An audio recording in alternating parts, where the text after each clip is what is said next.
স্বামী নাই, স্বামী ডিভোর্স দিয়ে দিছে। আমি কি ডিভোর্স দিয়ে দিছে? হ্যাঁ। কি দোষ ছিল স্বামীর যে ডিভোর্সি হয়ে গেল? কি দোষ ছিল? নেশা করতো, খুব নেশা করতো, অনেক নেশাগ্রস্ত ছিল। নেশা করে এসে মারধর করতো। ফ্যামিলিতে কে আছে আপনার? আর আমি এখন বর্তমানে আমার বাবুকে নিয়ে থাকি। ছোট একটা মেয়ে আছে, ছোট মেয়েটাকে নিয়েই থাকি। একটা মেয়েও আছে আপনার? হ্যাঁ। তাহলে কতদিন ধরে স্বামী ছাড়া আপনি? এই 1.5 বছর। 1.5 বছর 1.5 বছর, ধরে হ্যাঁ। স্বামী মেয়ে ছাড়া। হওয়ার পরই, মেয়ের বয়স 1.5 বছর, মেয়ে হওয়ার পরই ডিভোর্স দিয়ে দিছি আমি। হুম। আচ্ছা, এখন কোনো কাজ টাজ করেন? আমি আগে সেলাই মেশিন এর কাজ করতাম। সেলাই মেশিনটা আমার স্বামী বেচা নেশা করছে, এখন বর্তমানে মানুষের বাসায় কাজ করি। আমি দেখা যায় সব দিক দিয়ে ক্ষতি গেছে এই হ্যাঁ। গেছে। প্রথম দিকে কি প্রেম টেম করে করছিলেন? না, পরিবারের সম্মতিতে বিয়ে হয়েছিল। ফ্যামিলিগত ভাবে হ্যাঁ। বিয়ে হয়েছে।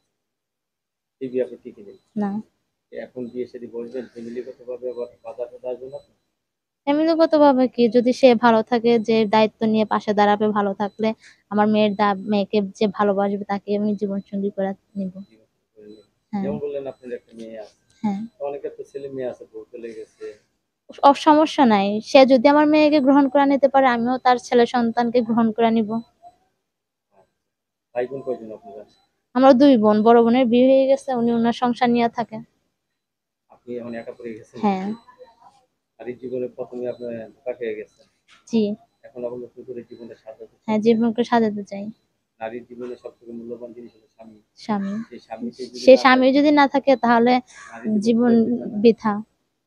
আচ্ছা, এখন আপনি বাসা বাড়িতে কাজ করতেছেন না সেলাই মেশিনে কাজ করতেছেন? মার বাসা বাড়িতে কাজ করি বর্তমানে। এখন বাসা বাড়িতে হ্যাঁ। কাজ করতেছেন। কেউ যদি আপনাকে ভালোবেসে যদি একটা, যেহেতু হাতের কাজ জানেন, হ্যাঁ। সেলাই মেশিন কিনে দেয়, আপনি গ্রহণ করবেন? ইনশাআল্লাহ, আল্লাহর রহমতে তার কাছে আমি চিরকৃতজ্ঞ থাকবো। তার কাছে চিরকৃতজ্ঞ হ্যাঁ। থাকবেন? এই যদি যাওয়ার পর যদি বলে তোমাকে খুব ভালো লাগছে, তোমার কথাবার্তা ভালো লাগছে, আমি তোমাকে জীবন সঙ্গী করতে চাই, যদি সে জীবন সঙ্গী করতে চায়, তাহলে আমি আল্লাহর দরবারে লাখ লাখ শুকরিয়া আদায় করবো তার জন্য। জি। মানে আপনি চাচ্ছেন যে ছেলে যেরকমই হোক, হ্যাঁ, ছেলে বয়স্ক যে হলেও বয়স্ক সমস্যা হলেও নেই, সমস্যা নাই, তার একটা মনটা ভালো তার থাকতে মন হবে। ভালো থাকতে হবে। তো বউর প্রতি বউর প্রতি আকর্ষণ থাকতে হবে, আকর্ষণ যদি সে থাকতে হবে। বউকে ভালো না রাখতে পারে, তাহলে সে কেমন স্বামী। অবশ্যই কেমন স্বামী? যেমন আপনার প্রথম স্বামী নেশাগ্রস্ত ছিল, নেশাগ্রস্ত ছিল, এসে মারধর করতো, অনেক অত্যাচার করতো। ওই বিয়ে বসার থেকে না বসে অনেক মানে ভালো অনেক হয়েছে। ভালো ছিল। আমরা আপনার শুভকামনা করি যে আপনি ভালো একটা ছেলে দেখে বিয়ে সেটি বলবেন।